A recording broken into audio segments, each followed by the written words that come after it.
Good day, grandchildren. Today we're going to read Harold and the Purple Crayon. In this story, Harold goes on quite an adventure using just his imagination and his purple crayon, of course. Harold and the Purple Crayon by Crockett Johnson.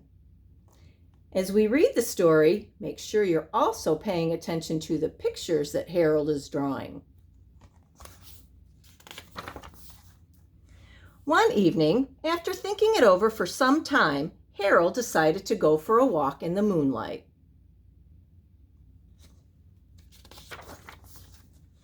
There wasn't any moon, and Harold needed a moon for a walk in the moonlight, and he needed something to walk on.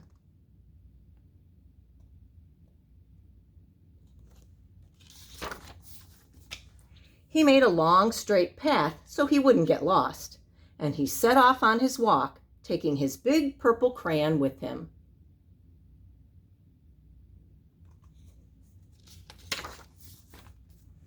But he didn't seem to be getting anywhere on the long, straight path, so he left the path for a shortcut across a field, and the moon went with him.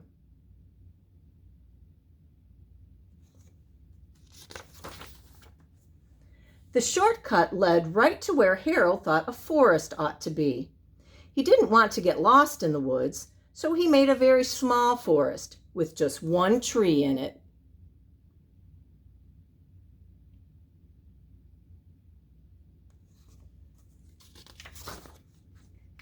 It turned out to be an apple tree. The apples would be very tasty, Harold thought, when they got red.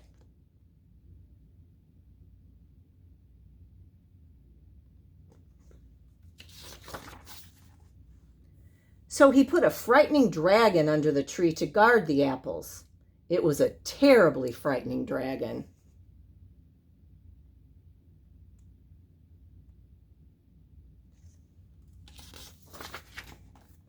It even frightened Harold.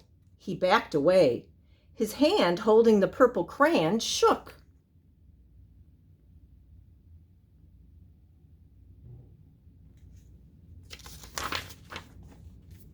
Suddenly he realized what was happening, but by then Harold was over his head in an ocean.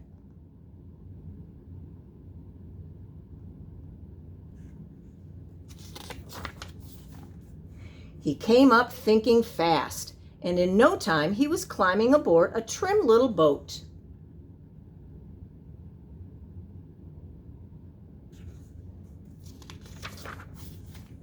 He quickly set sail, and the moon sailed along with him.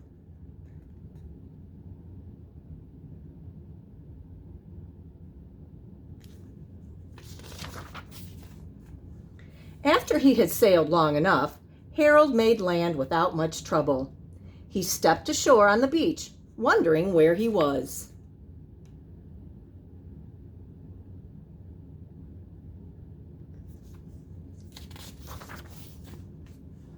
The sandy beach reminded Harold of picnics, and the thought of picnics made him hungry.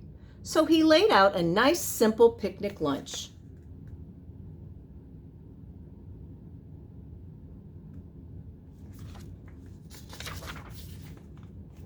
There was nothing but pie. But there were all 9 kinds of pie that Harold liked best.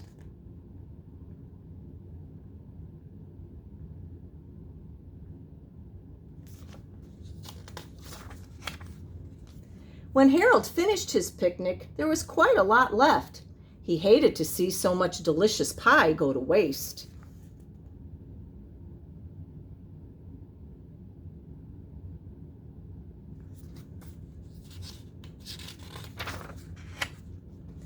So Harold left a very hungry moose and a deserving porcupine to finish up.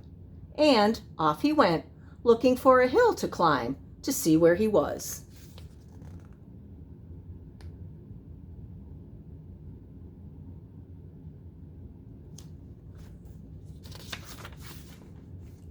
Harold knew that the higher up he went, the farther he could see, so he decided to make the hill into a mountain. If he went high enough, he thought, he could see the window of his bedroom.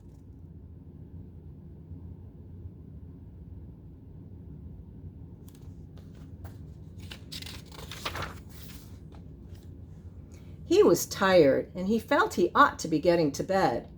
He hoped he could see his bedroom window from the top of the mountain.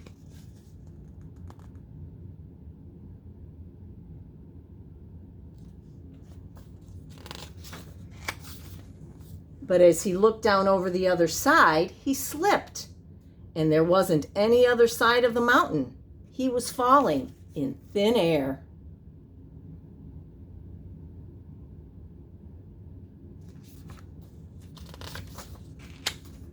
But luckily, he kept his wits and his purple crayon. He made a balloon and he grabbed onto it.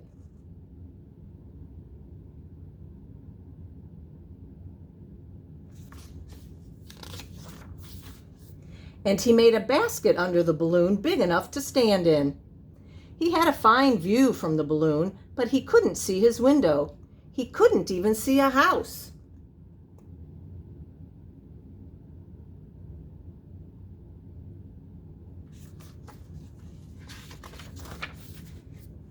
So he made a house with windows, and he landed the balloon on the grass in the front yard.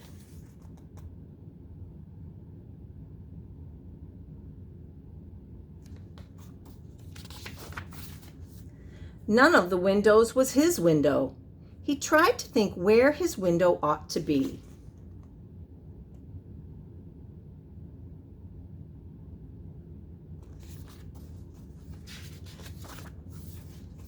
He made some more windows. He made a big building full of windows.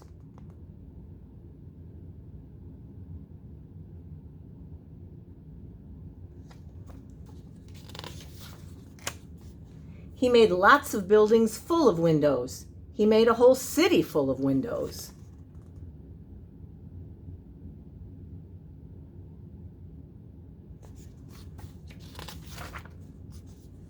But none of the windows was his window. He couldn't think where it might be.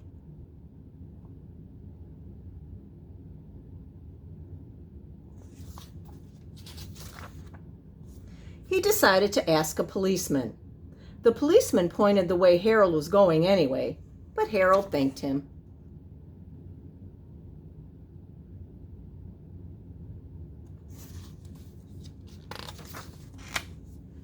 As he walked along with the moon, wishing he was in his room and in bed, then suddenly Harold remembered.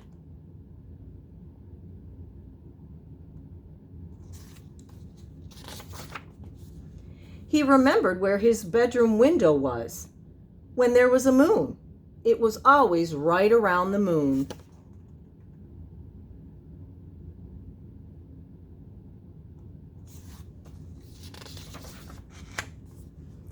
And then Harold made his bed. He got in it and he drew up the covers.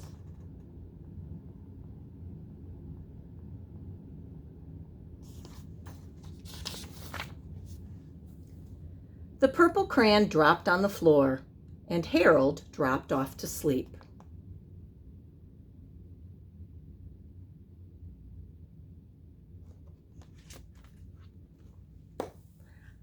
What kind of adventure do you think you could have with a purple crayon, or a pink crayon, or a green crayon? I hope you use your imagination.